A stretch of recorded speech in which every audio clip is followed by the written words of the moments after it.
Bismillahirrahmanirrahim. Assalamualaikum warahmatullahi wabarakatuh. Kembali bertemu lagi dengan saya Rahmat Patansi di pembelajaran bahasa Indonesia materi untuk kelas 7 Madrasah Sanawiyah. Guru hebat, negara kuat. Seperti biasa ya, sebelum kita lanjut untuk pembahasan kita kali ini, saya menginginkan Anda untuk berdoa terlebih dahulu. Silakan Anda untuk berdoa.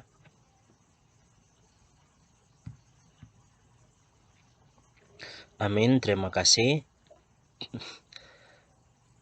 Jangan lupa tetap patuhi protokol kesehatan yang telah ditetapkan oleh pihak pemerintah, menjaga jarak, menggunakan masker, serta mencuci tangan menggunakan sabun. Dan ingat, jangan berkerumun. Paham ya? Semoga kita selalu sehat dan selalu diberikan kekuatan untuk menjalani aktivitas serta hari yang melelahkan ini. Dan juga semoga wabah corona ini segera beranjak pergi dari negeri tercinta kita, Indonesia ini ya.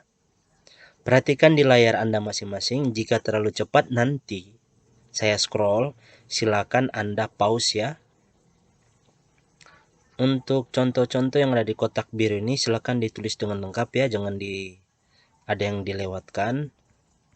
Nanti jika ada hal yang kurang dimengerti dan dipahami, silakan ditanyakan baik di kolom komentar ataupun di WA saya secara pribadi. Untuk siswa saya yang di luar dari siswa saya, silakan tanyakan di kolom komentar ya.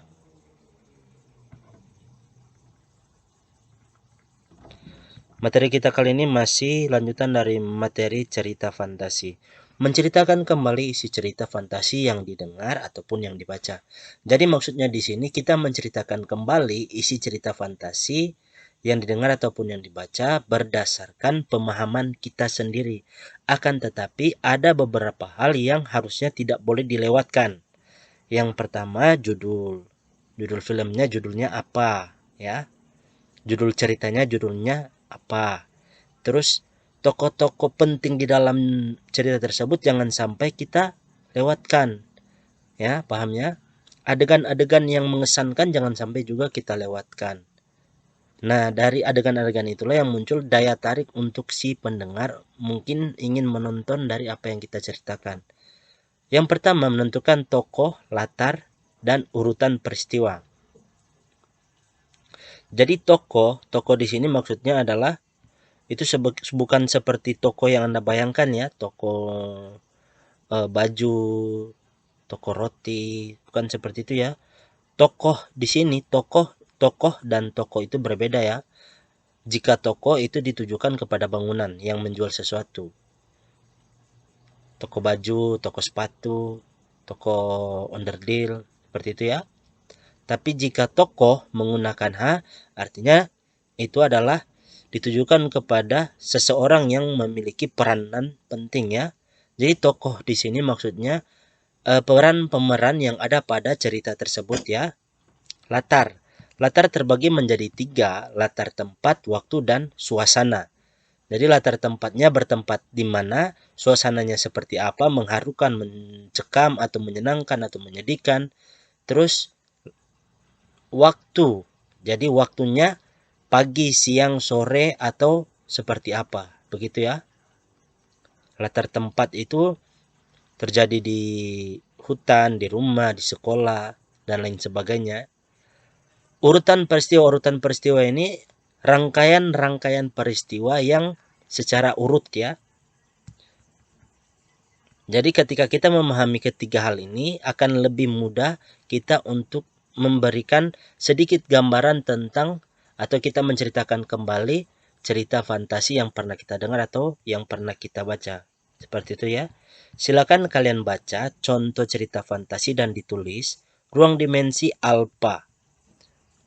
Paham ya? Nah, sebenarnya untuk materi kali ini jika kita bertatap muka, maka saya akan meminta Anda untuk membaca sebuah cerita fantasi dalam bentuk pendek, cerpen saja ya, tidak usah panjang-panjang, dan saya akan memintakan Anda untuk menceritakan kembali cerita fantasi tersebut, ataupun saya akan meminta Anda untuk menceritakan kembali isi cerita tentang film fantasi yang pernah Anda tonton.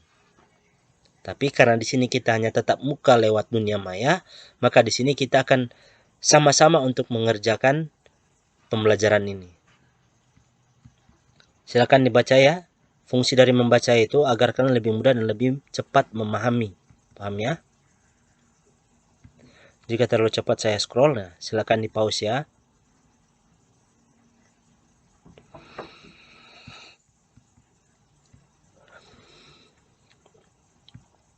Nah, isilah tabel berikut berdasarkan pemahamanmu. Uraikan isi cerita fantasi dengan bahasa sendiri dengan menjawab pertanyaan-pertanyaan di bawah ini. Maksudnya bahasa sendiri ini artinya bahasa yang sebebas-bebasnya kita untuk menyampaikan atau bahasa yang lebih mudah untuk kita sampaikan. Jika Anda menggunakan mungkin bahasa Indonesia yang tidak sesuai dengan kaidah penulisan bahasa Indonesia atau bahasa Indonesia pada umumnya, ya tidak apa-apa. Karena di sini diceritakan berdasarkan bahasa Anda sendiri serta pemahaman Anda sendiri. Seperti itu ya. Yang pertama, urutkan kejadian yang dialami Doni pada cerita tersebut. Jadi di sini meminta kepada Anda untuk mengamati tokoh yang bernama Doni ya. Terus bagaimana proses terlemparnya Doni ke lorong dimensi alpha. Ini menanyakan kejadian serta alasan mengapa Doni bisa terdampar di lorong dimensi alpha. Untuk yang ketiga, siapa tokoh dan bagaimana watak tokoh yang ada pada cerita. Isilah tabel berikut. Jadi, nama tokohnya siapa-siapa. Ini ya. Jadi ini kalian harus isi ya. Watak tokohnya seperti apa. Jadi watak tokohnya maksudnya dia memiliki watak yang apa? Keras, atau baik, atau kasar, atau jahat, atau pendiam. Seperti itu ya. Watak lebih ke arah sifat yang dimiliki dari tokoh. Paham ya? Apakah dia baik, antagonis, protagonis, tritagonis, seperti itu ya. Bukti pada teks, jadi dari sikap atau sifat yang dimiliki Erza dan wataknya seperti apa, harus dibuktikan dengan kutipan teks. Jadi, Anda harus mencari teks yang membuktikan bahwa Erza itu jahat atau baik atau seperti apa ya. Paham ya? Kelompokkan kejadian mana yang mungkin terjadi di dunia nyata dan mana yang tidak mungkin terjadi di dalam dunia nyata. Jadi di sini Anda diminta untuk memilah dan memilih antara yang kira-kira dapat masuk akal apabila terjadi dalam dunia nyata dan mana yang hal-hal yang tidak masuk akal yang hanya terjadi pada cerita fantasi itu sendiri. Paham ya? Ini juga silakan Anda tulis ya. Jangan lupa ya ditulis semua yang tadi dan dikerjakan ya tabel kosongnya.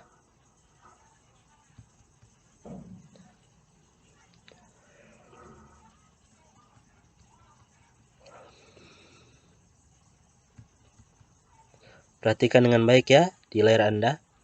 Dan tolong tonton video ini sampai dengan selesai agar tidak terjadi kesalahan pemahaman atau penafsiran yang Anda pikirkan. Berikut menentukan unsur intrinsik cerita. Unsur intrinsik ini artinya alur, tema, latar, tempat, waktu, suasana, dan lain sebagainya ya. Nanti pada materi-materi yang berikut juga akan saya sedikit singgung. Atau mungkin pada materi ini juga akan saya sedikit singgung ya. Sebenarnya saya sudah singgung sih terkait dengan unsur intrinsik. Unsur intrinsik cerita ini artinya unsur-unsur yang membangun ataupun yang membentuk cerita tersebut menjadi sebuah cerita utuh. Paham ya? Urutkan kejadian. Dari atas ini ya. Uraikan isi cerita fantasi dengan bahasa sendiri. Seperti yang tadi ya. Urutkan kejadian yang dialami Anika pada cerita tersebut. Bagaimana proses petualangan Anika dan teman-temannya? Bagaimana watak tokoh yang ada pada cerita? Jadi di sini ditanyakan dua hal ya. Silakan Anda isi ya. Seperti tadi yang sudah saya jelaskan ya.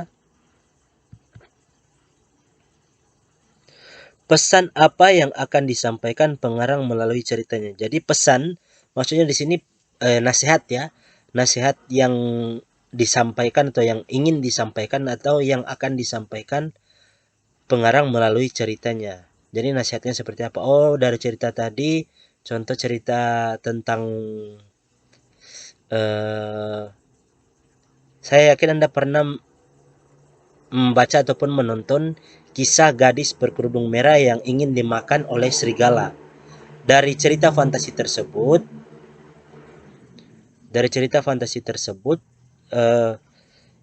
bisa diambil sebuah pesan.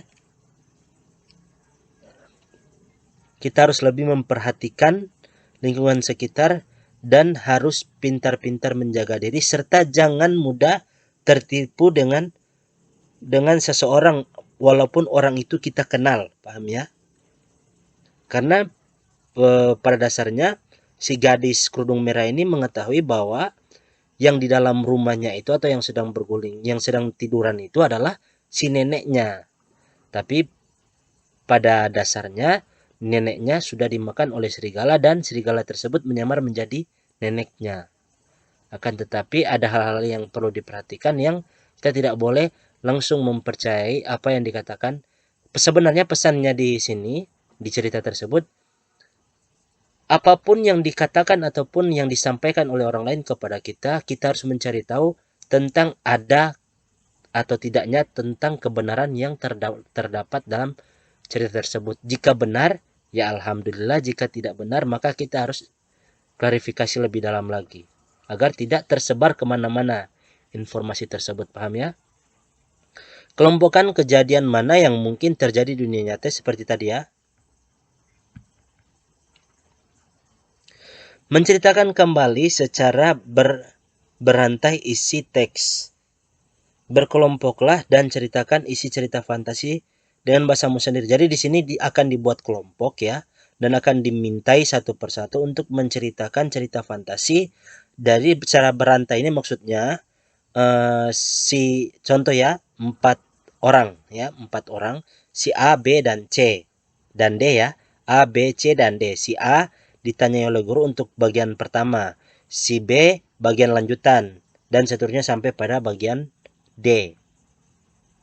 Paham ya?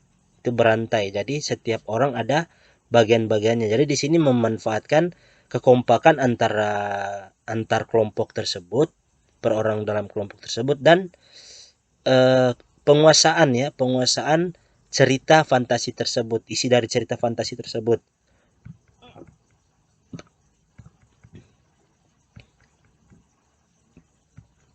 Jadi di sini kita tidak akan membahas ini ya, karena di sini diminta untuk membuat kelompok ya. Jadi yang ini tidak usah ditulis ya. Yang berkaitan dengan kelompok ini tidak usah ditulis. Nah, cukup sekian dulu yang dapat saya sampaikan. Insya Allah apa yang saya sampaikan ini bermanfaat dan berguna untuk adik-adik sekalian.